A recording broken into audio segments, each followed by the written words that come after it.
Or Yeah, am I just so making stuff up? there's a lot of companies out there that do a lot of nifty things with cremated remains. I've heard of a company that will convert the cremated remains into vinyl records. There's a company that can What? make, yeah, there's a company that can make diamonds out of All them. right. There's another company that you can send your cremated remains to, and they'll infuse it to try to rebuild the coral reefs in some parts of the state. You can have your cremated remains sent up into the atmosphere and scattered across the country. So there's a lot of Mm, things you can do with cremated remains. Some people even get tattoos with them. wow.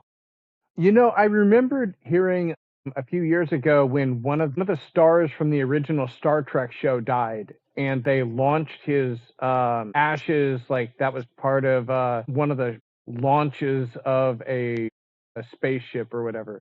Mm. Is that something that you guys can do too? It's not a service that we offer here where I'm at, but that doesn't mean that a family can't take that opportunity to work with those locations because I mean, the majority of our families typically pick cremation as their form of disposition. And once cremation takes place, the final disposition is considered complete. And so we can release those cremated remains back to the family if they wanted to scatter, bury, if they wanted to send their loved one into space, however they wanted to do that. Got it. Do people come to you like it almost well, you know what? I think that most of my questions have felt in one way or another uncomfortable and maybe almost irreverent, but do people come and look to get like their dogs and cats and stuff like that taken care of?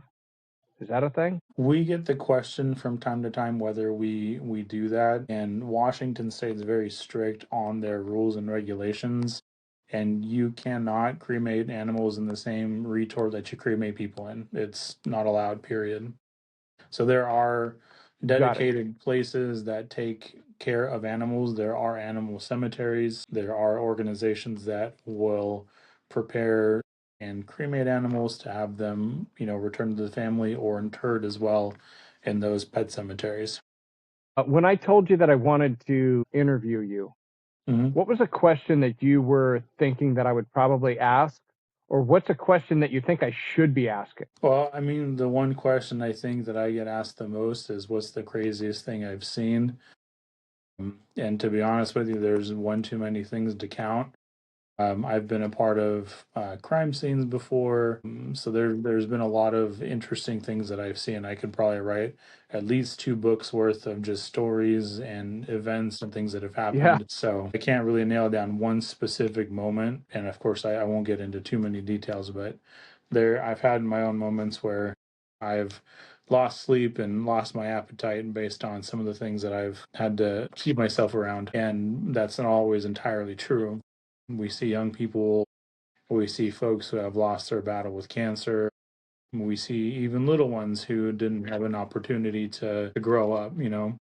So I think that's probably the Yeah. most, now that I'm thinking about it, probably the most surprised thing people really hear is everyone always thinks of old people in boxes. Yeah. So I know that in movies you'll hear about people wanting to be buried with something.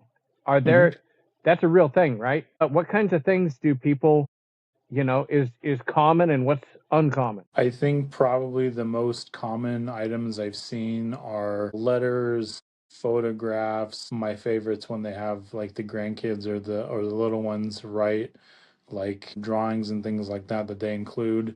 I think those are probably the most common items. The least common, I would say, I've seen someone get buried with their bicycle.